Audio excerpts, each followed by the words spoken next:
Lift with your back, not your legs. Man, look at that. Okay, that's what it looks like on the outside. Sort of. Oh, hey guys. Hey, how you doing? Good, good. We're in Montana. We're gonna install an air-to-water heat pump system on Andy's Plumbing Shop. Yep. Stay tuned. Coming. I'm gonna pull this up and you're gonna grab the box. Yep. All right. Yep.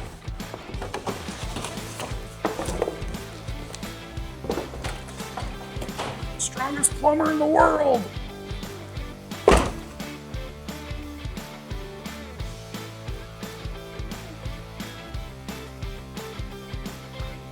So Andy likes to put pipe dope on first and then tape, but Eric hates that and doesn't do it.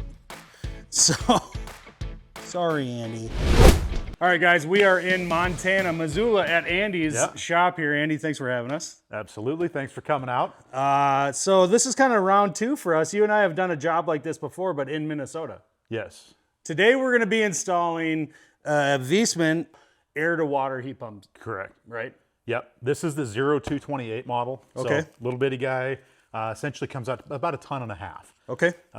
Is my understanding of what the size is on it. So we're gonna put this guy in outside.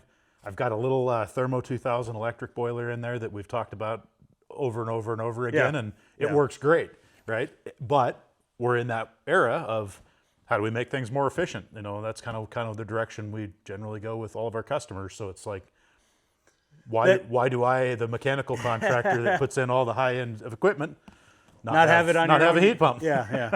So yeah, everything we joke about it on the podcast. We do it in our videos here on YouTube and everything. Everything's got a heat pump attached to it now. Like it's kind of the joke. Like you go buy a motorcycle, it's probably gonna be a heat pump one day. Yep. But the reality is this is an upgrade for the shop. Yep. Because you go with an electric boiler and people will say, well, they're 100% efficient. Why would you change that? But the thing is heat pumps are more than, technically, sort of, how it depends on how you kind of want to look at it, more than 100% efficient. Correct. Yeah, and realistically, looking at this one, where our COP, our coefficient of performance, is at like -5, this is still more efficient than my electric boiler. Yeah, 5 below Fahrenheit, we can make more energy with less input than you can with an electric boiler. Yep. Okay. It's close. It's right in there. That's in that 106% range, which I'm looking at that going, hey, this is pretty exciting, because as you well know, I'm going to tweak this thing. Yeah, you're gonna mess with the settings, get it all tuned up. Yep. We'll go over that later in the video. But the couple things to go over right at the beginning. So this system, the air-to-water heat pump from Viessmann, and like other manufacturers too, you can make domestic hot water with it. Yep. Okay. You do space heating. You can also do cooling with these, depending on what kind of equipment is in your structure in your building. This is made for residential applications, small, commercial. It's really just load based, so it doesn't matter where it's going to be installed, residential, commercial. And then so heating, cooling, domestic hot water, all out of one package. Yep, exactly. Just depends on how you want to apply it. You don't have to do all three. You can do just one. We're not doing domestic hot water here. Right. I don't have a need for a large capacity domestic hot water in the shop here. If I had a shower, full bathroom or something like that with a shower in it, great. Someday maybe I'll add it. And that's kind of the beauty. It's just add 2 connections on the bottom of the indoor unit, and we can kind of reprogram water. it, and you can start making hot water with it. Yeah, for domestic hot water use. But Yep. yeah, primarily you're going to heat the shop with this. It's also summertime here though. Yeah. And Andy lives in, so Missoula, Montana you have this very unique kind of weather pattern here. It's never humid here. Or if it is humid, it's very low levels of humidity. Right. Not at all like we have in the Midwest, where we can be 80, 90% on a regular basis in June, July, August. Yeah, we'll get 80 or 90%, but it'll be cold out. Yeah. So you're going to probably be most excited just to see, for the curiosity part of it, to see this equipment perform. You're going to try to do cooling with your radiant heated floor, with your radiant system in the floor. Yep, I'm going to do some experimentation with it. Probably going to try and put a data logger on this thing and see how it performs. He will. He's the nerdiest guy I know, so he's totally going to do that. Yeah, what I want to be able to do is I want to see in commercial applications, truck shop, diesel shop, repair shop that have existing radiant floor heat, if we put in a heat pump and just removed heat from the slab, Can you cool it down? can we make the shop space more comfortable for the technicians? And We're that'd not be a going to huge, remove humidity. well, but and as a contractor, that's a huge selling point for you in this area. If you live in maybe the Southwest of the United States, the point I'm getting at is with your low levels of humidity, you could do that. In Minnesota, we can't. We'd have to control the humidity inside. So now you're adding dehumidifiers, things that are going to add to the cooling load anyway. You know, like it just doesn't seem to make a lot of sense in every application, but it's really intriguing to see it work here. Yep. Okay. I'm excited for it. So, well, that's a lot. And this is going to be a cool video. I can't wait for you to see just kind of all the parts and pieces that go into making this work. And I'm excited because I love working with Andy. same. All right. He likes working with him too. Yeah. Stay tuned. So this buffer tank has the ability to have, depending on how you configure it, if in this particular case, our sole source of heat is coming from that indoor unit. Both the backup electric boiler is in that unit, and then the heat pump heat will be, or chilled water will be transferred from that. So we only need 4 connections here. If you're using a gas-fired backup boiler, you can disable the electric boiler inside the indoor unit and then utilize a different piping configuration so that your gas boiler is heating the buffer tank. So there's a specific piping arrangement that's in the manual about how to pipe that. It's worth noting too, on Viessmann's behalf, right?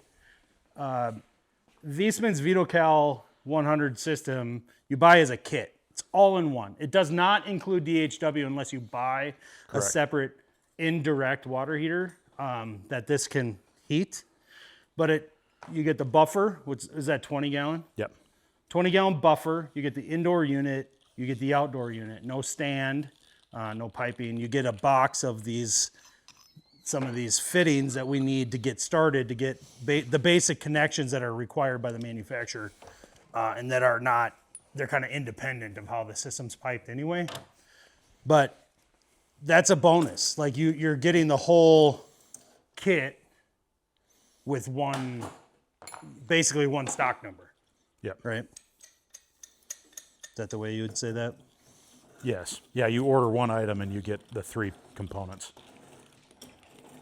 And an accessory box. So technically 4.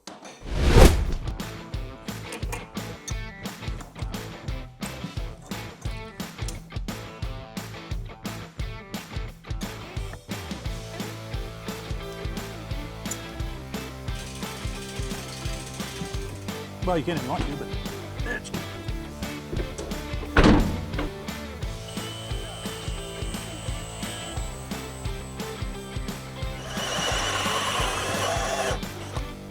Nope.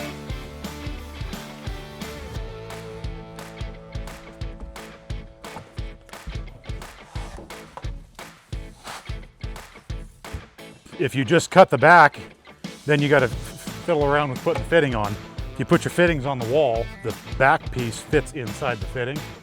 And so basically what I'll do is come in here, pin this guy on, set where we want it.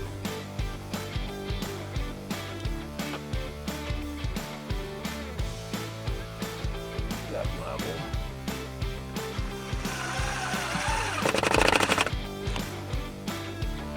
Lock that in like that. Now we can go from the groove up on top to the groove on the bottom. So that is 62 and a half. Then we can measure the back piece. In the back of this, there's a little plastic clip. We're not going to use it on this because this tubing is going to fill the channel. I don't have to worry about securing it in there. But there's a little plastic clip that fits in the back of this Diversitech channel that you can run a zip tie through. So we're going to measure here 62 and a half.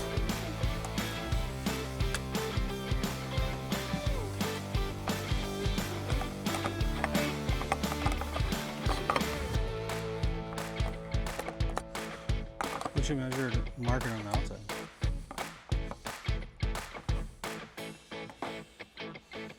You want me to cut it? Sure, over. Oh my gosh. I don't know how to do this. Just kidding.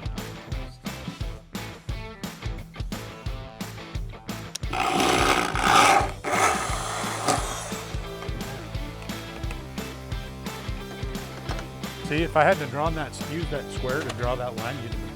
Oh, I wouldn't even know what to do.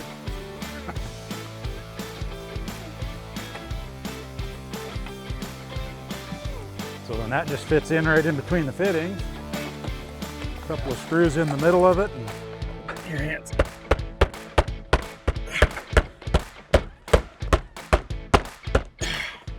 If this flies off, I'm flying home. That's what I'm gonna do. I'm gonna find an airplane. And I'm just gonna go home. I think videos should include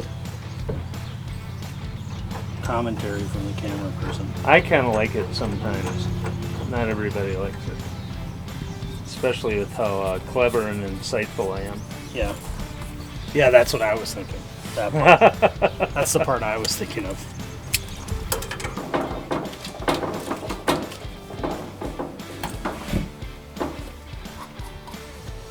so these connections to the indoor and the outdoor unit need to have the provided service valve. And the idea behind that is if you ever had to do a power flush or a purge through the outdoor unit, which normally would do on startup, you have the means of doing that with a shutoff valve and a drain all built into one. So those little Webstone Pro ball drain valves like this are in the box with the parts kit from Viessmann. So pretty nice little valve. Tell me why you're using so many brass fittings on that thing. Yeah. So anytime we're dealing with heat pumps, especially air to waters, monoblock heat pumps, flow loss, head loss is an absolute critical thing that you need to know about. In this particular case, we're using the smallest Viessmann unit that they make. It only has like a 5 gallon per minute flow rate. So that's its max flow between the indoor and the outdoor. The one that we had done previously, the 5 ton, was 12.5 gallons a minute. And when you get up to those higher flow rates, you have to really be considerate of head loss on your fittings.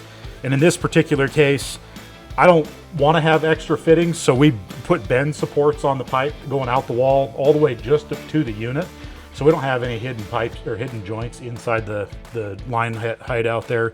And then our friction loss on this piping system is going to be super low. So these guys, you came right out of the box from Viessmann with the Webstone Pro ball drains here.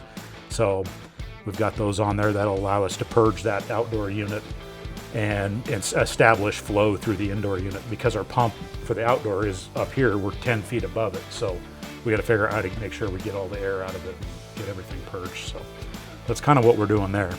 So I just connected the supply and the return from the outdoor. We were using that Vega PEX press, and got that all pressed in there. So now I'm going to start and connect our buffer tank connections. I got 2 more connections. We're going to end up connecting those to these 2 ports. This thing is so difficult. These heat pumps have been around for more than just a couple years that we've had them here in the US and Canada. They've been using them in Germany, different parts of Europe, of course, for quite a while. These are being adapted really to North America because we have different rules when it comes to refrigerants, how to pipe them, safety devices like pressure relief valves, stuff like that. I haven't touched the antifreeze in this system in 13 years. So we're still at the same pressure we had. I got a few pounds in it. It's been kind of an experiment to see how our water quality went. One of the things with antifreeze or glycol is that you have to do maintenance on it. And if you don't do maintenance on it, or if you put it in with crappy hard water, the antifreeze will basically turn into an acid, and it'll start eating your fittings. So Where's that antifreeze going when you drain it out? Right now, it is actually going right down the drain, and it's going to city sewer. It is That's allowed? Yep, it's polypropylene antifreeze. It is food grade. It is completely safe to discharge into the public sewer.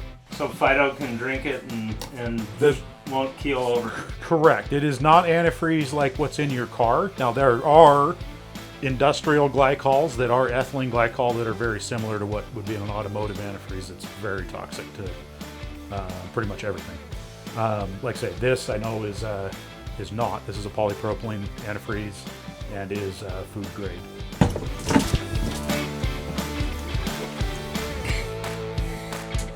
Should have brought you my plugs.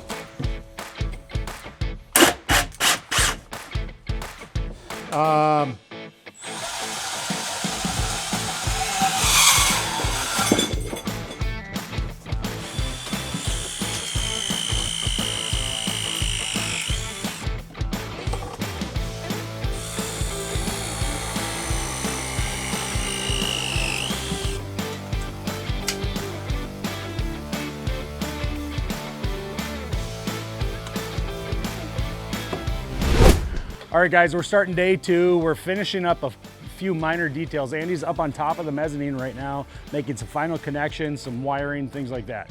We're gonna start filling with water today so we can flush out the entire system and get ready to turn on. Hopefully by the end of the video and the end of today, we'll have it running. Let's go over a couple of details what we did yesterday. So let's go over to the outside unit. All right, so as you've seen already in the video, this is the outdoor unit, and this is a heat pump. It could do heating, cooling, domestic hot water. We've done a couple things here that are essential details, right? We've hidden the lines. This is a regular line set cover. You would normally see this application, this product being used for like a mini split air conditioning system where you've got the refrigeration line set coming out maybe of an attic space and down a wall. So you can hide it nicely in that line hide cover.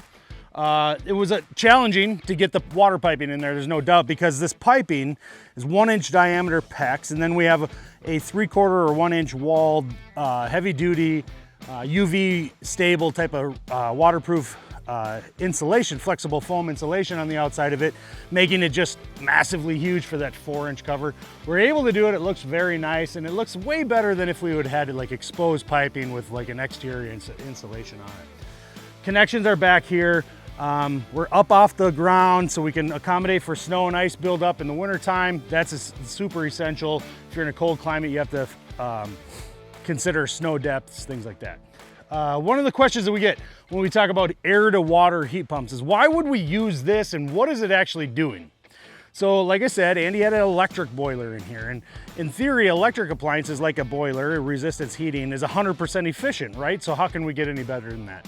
Well, this heat pump is capturing energy that's just in the atmosphere around it. So there's a ton of energy available to us if we can harvest it in one way or another. Think about like solar. The sun is coming up every day, and if we put a collector out, we can actually generate power, or we can create heat to do things like space heating or domestic hot water.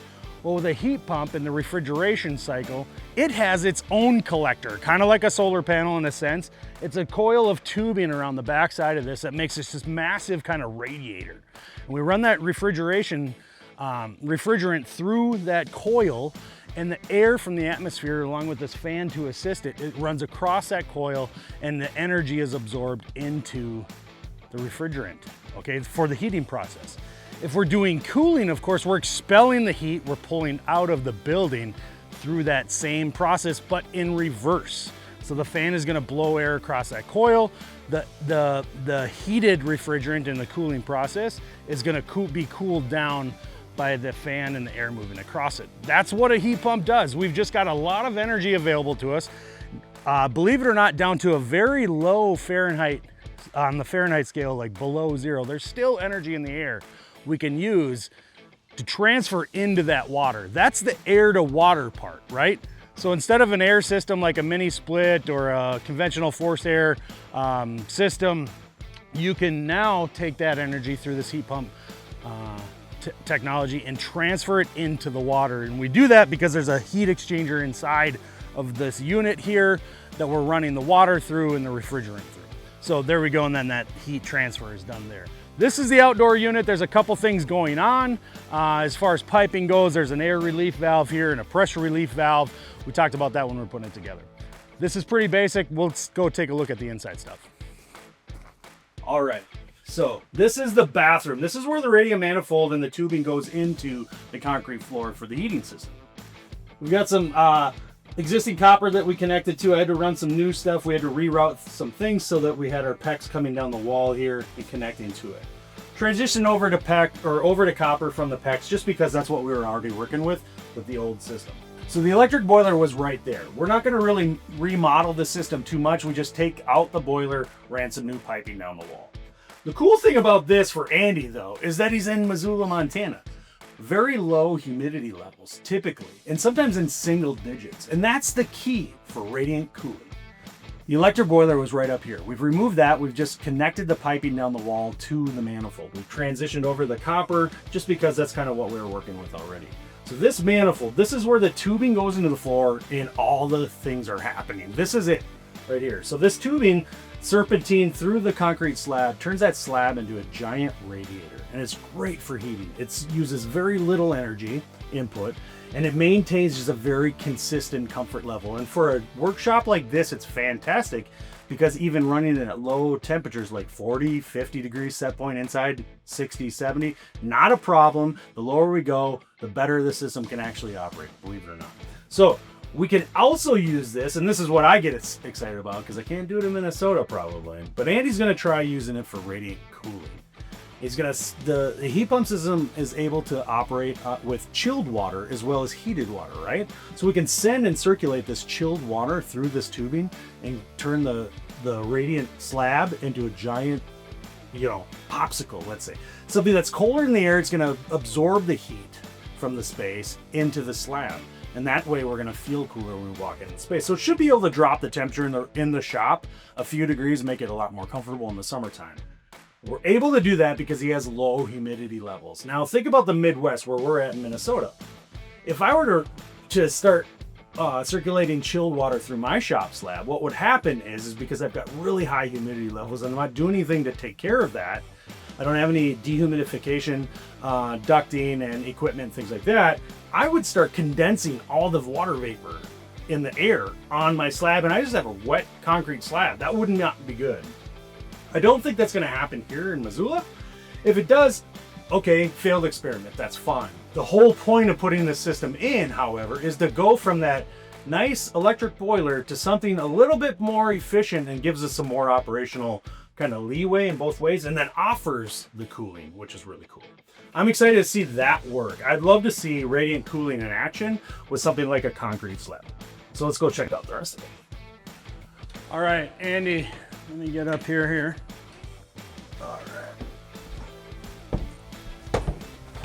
All right. Welcome to the humble of abode. Thank you. So this is kind of where everything's happening. Yep. The work is being done downstairs, outside. We've got the the outdoor unit, but those PEX lines that I ran are connected to this indoor unit. And you did all the piping up here, which was nice for me. I didn't have to work on my knees all day long. Yep. But let's just go over the components real quick of everything we've got and what it's doing. So you've just filled the system. I filled the buffer tank here. Okay. We've kind of pre-filled some of this. We're at the point right now with this valve shut off that we're not forcing water through the radiant slab yet. Okay. But we're ready to at this point.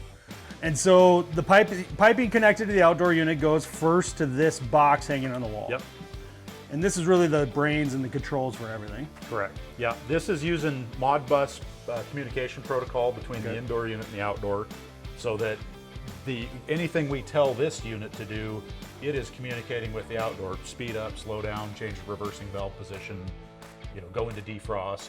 Also built into the outdoor unit, or the indoor unit, sorry, the wall mount, is a small, I think it's a 3 kW, 6 kW, which is pretty big actually, 6 kW backup heater system. So this is an all-in-one system. It'll do the domestic hot water, it'll do heating, it'll do cooling, it'll do its own backup if the heat pump outside isn't able to keep up. Which would be scenarios like, let's go over that real quick. Why would that matter? If we get below a certain degree outside, right, we get to 10, 15 below, we're not gonna be able to capture enough heat likely for the load connected to the system. Right. That's not maybe your shop specifically, but just in general. Think of general. any system you might install this on, right? Yep. So you have to have some sort of backup heating system in a very cold climate. If you're in, Oklahoma and you're using this system, backup heating might not even be a worry for you. But it is built in if you want to use it. Yeah, potentially another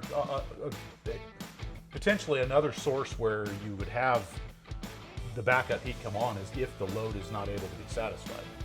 And so this unit will stage on either that electric backup, Yep. or if you don't want to use the electric backup, you can disable that and you could enable a gas backup. Something So, else, just Whatever, yeah, a boiler an accessory or whatever, of the system. Yep, Yeah, exactly. an auxiliary heat source. Right. So the buffer tank that comes in this package is configured so that we have the ability to have two source inputs into that buffer tank. So we could be that gas backup, could be another heat pump, right? It could be another electric boiler. Yep. Or a wood-fired boiler. Wood fire or boiler whatever- outside, something like that. Whatever you want, and then you're still connected to your existing heat emitters. Yep. Okay, so we've got the indoor unit. Yep. Then you've kind of talked about the buffer. I think we've talked about it a little bit so far, but what Right. the buffer does is add volume to the system. Why is that important? Well, it's important in this case because we want that heat pump outside. Its peak performance is going to happen over like a sustained, stable operation. Yeah. Right. It's like your car in cruise control. Yep. Right. You get up to 68 miles an hour, you set the cruise, and your fuel mileage is going to increase when you get to that steady state running. That same thing happens with the inverter heat pump. If we're turning it on and off each time, it has to spend time calculating a set point before it ever really does work Right. each time. And that's not going to lead to efficient operation. Yeah, so by adding the volume, what it does is it makes the unit, I don't want to say it works harder, but it works more efficiently by not either heating up too fast Yep. or cooling off too fast and having to shut down. Yep. Kind of that high limit, whether you're doing heating or cooling. Right. So- Well, and that lends itself to a radiant system especially because nothing fast happens with radiant. Right. Right. Radiant slab is it's a slow process. And so the buffer tank really helps lend to that to keep consistent supply temperatures. In addition, with this buffer tank, we're doing hydraulic separation and we're doing air separation out of it as well. Yeah, it's kind of a multi-use device component of the system. It achieves a lot of things. Right. Think of it this way too: that longer run time, keeping the system operating more efficiently and evenly. If you have a house, let's say, that has multiple thermostats in it. Let's say you've got a large open area, it's your living room, kitchen area. Yep. And then you have a bunch of little bedrooms with their own thermostats. If a small heating load turns on the system, we don't want to have to start up a 3 or 5 ton compressor heat pump just to provide just a couple hundred BTUs Right. to the system. So that by adding the volume, it also allows us to pull just a little bit of energy without affecting the outdoor unit so drastically like that. So it evens things out on kind of both ends of operation. Correct. We've got a small air vent up there, pretty standard system, just Yep. high point on the system. Air is going to accumulate up here. We need to get rid of it. We don't want air in the lines at all, right? Just like any other boiler system. We've got a small expansion tank there, hydronic thermal expansion tanks, not the same thing we put on a water heater, of course. Similar, but yep. Similar, I mean, similar concept, same concept. Yep. And then hanging on the wall, what's that little device over there? So that's a little system feeder or water feeder. We're going to use it as a glycol feeder in this Yep. case.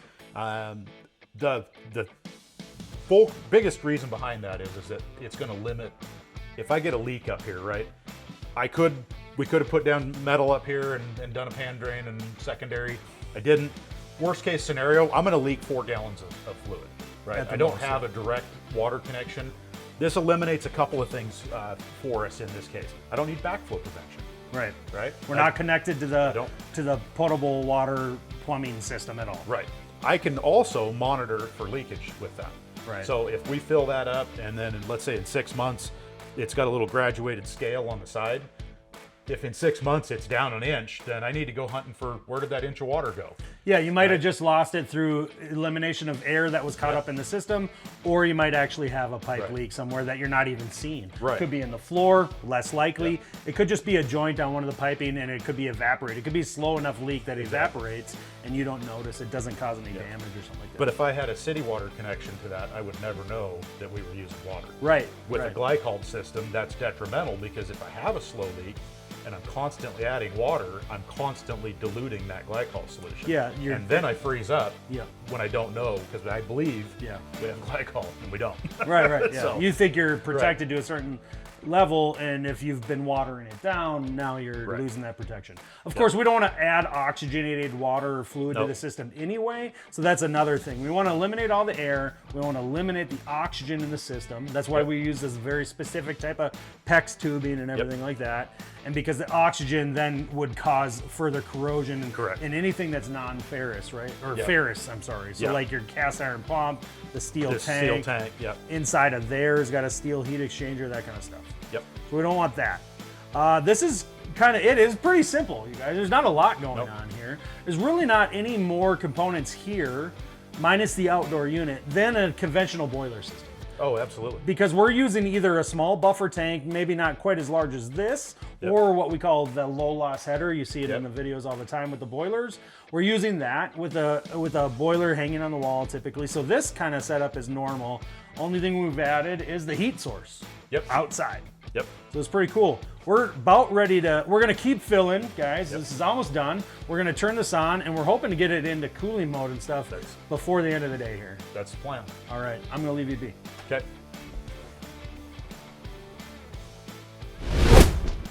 All right, guys, I really want to thank you for watching this far, and shout out to Andy and his wife Cheryl, Mickelson Plumbing and Heating here in Missoula, Montana. They are just really the most dear friends of mine, and I can't thank them enough for having us out here.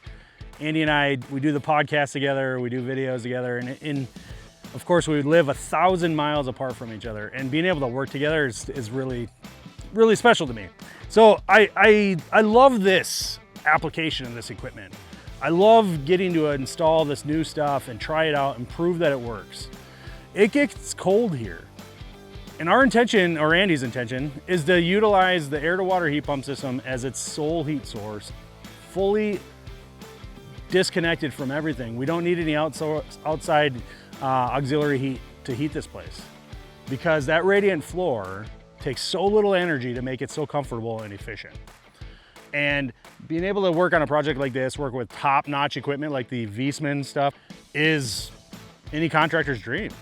So if you have more interest or want to learn more information, technical things, anything like that, I'd love for you to hit me up in the comments. But I can promise you, you'll get the best information possible if you go to Viessmann's website, all right?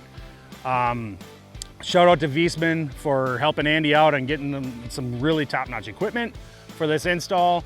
We've been sitting on it a while. We're trying to get around to shooting this video. It's taken a little bit, but we're super glad to get it done. So I want to thank you for watching, and hopefully we can do another project like this sometime soon.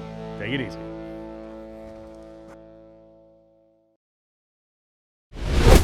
If this flies off, I'm flying home. That's what I'm gonna do. I'm gonna find an airplane and I'm just gonna go home. Andy, I dare you to touch it. Oh! Oh, jeez. Hey, Andy, if you touch mine, I'll touch yours. Oh, yeah.